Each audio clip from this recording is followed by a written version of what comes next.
4 नौजवान काबा में जमा हो गए। चारों कुरैश के नौजवान थे।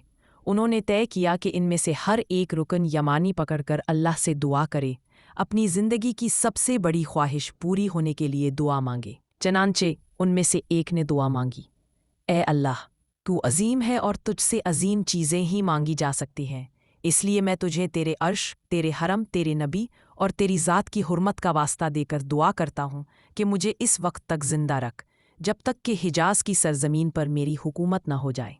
इसके बाद दूसरे नौजवान ने रुकन यमानी को पकड़ा और ये दुआ मांगी, इलाही तू कायनात की हर शय का मालिक है, आखिर में हर एक चीज़ को तेरी ही तरफ लौटना है। मैं तुझसे तेरी कुदरत का वास्ता देकर दुआ करता हूँ कि मुझे इस वक्त तक ज़िंदा रख जब तक कि मैं इराक़ का वाली ना बन जाऊँ। इसके बाद तीसरा नौजवान उठा। उसने रुकन यमानी को पकड़कर ये दुआ मांगी, ए अर्ज़ो समा के मालिक, मैं तुझसे ऐसी चीज़ मांगता हूँ जिसको तेरे इताअत गुज़ार बंदों ने तेरे हुक्म से मांगा है। मैं तुझसे तेरी ज़ात की किब्रियाई, तेरी मखलूक़ात और अहले हरम के हक़ का वास्ता देकर दुआ मांगता हूँ कि तू मुझे दुनिया से उस वक्त तक ना उठाना जब तक कि मशरिक़ और मग़रिब पर मेरी हुकूमत ना कायम हो जाए और जो शख्स मेरे ख़िलाफ़ खड़ा हो उसका सर ना कुचल दूँ। इसके बाद चौथे नौजवान की बारी आई। इसने रुकने यमानी पकड़कर दुआ मांगी, ए अल्लाह, तू रहमान और रहीम है, मैं तुझसे तेरी रहमत का वास्ता देकर दुआ करता हूँ जो तेरे गज़ब पर गालिब है, मुझे आखिरत में रुसवा ना करना, मुझे उस आलम में जन्नत अता फरमाना। इन चारों में पहले नौजवान हज़रत अब्दुल्ला बिन ज़ुबैर रदियल्लाहु अन्हा है। ये हज़रत ज़ुबैर बिन अल-अवाम रदियल्लाहु अन्हु के बेटे थे। हज़रत ज़ुबैर बिन अल-अवाम अशरा मुबशरा में शामिल हैं। अल्लाह के रसूल की तरफ से जिन 10 सहाबा को जन्नत की बशारत मिली उनमें से एक हैं।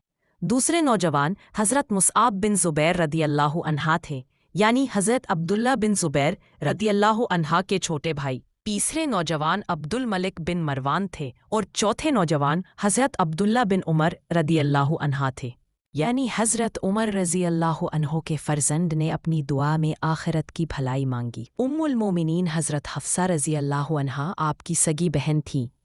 आप नबूवत के दूसरे साल पैदा हुए। जब हज़रत उमर रज़ियल्लाहु अन्हु ने इस्लाम कबूल किया उस वक्त आप 6 साल के थे।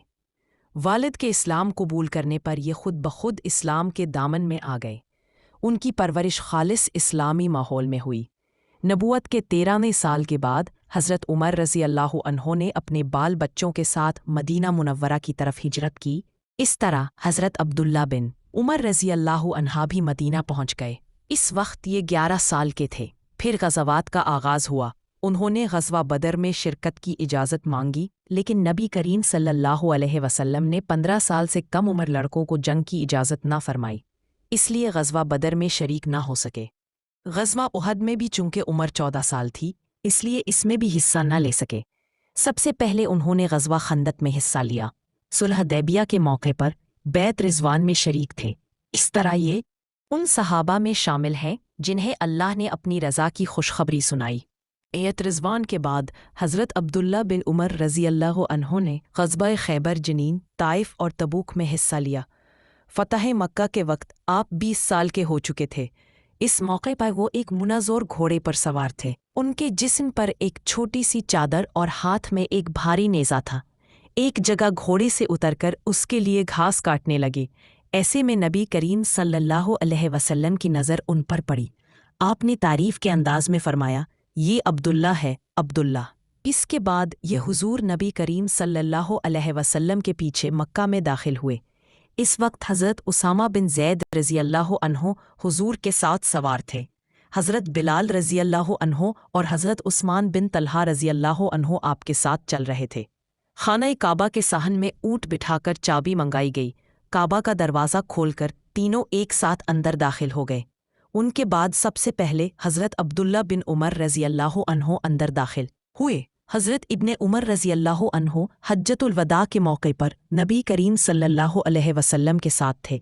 हज़रत अबू बकर सिद्दीक़ रज़ियल्लाहु अन्हु के दौर में आप जिहाद में शिरकत ना कर सके, लेकिन हज़रत उमर रज़ियल्लाहु अन्हु के ज़माने में आपने ईरान, शाम और मिस्र की फतूहात में पूरी तरह हिस्सा लिया और शुजाअत के जौहर दिखाए।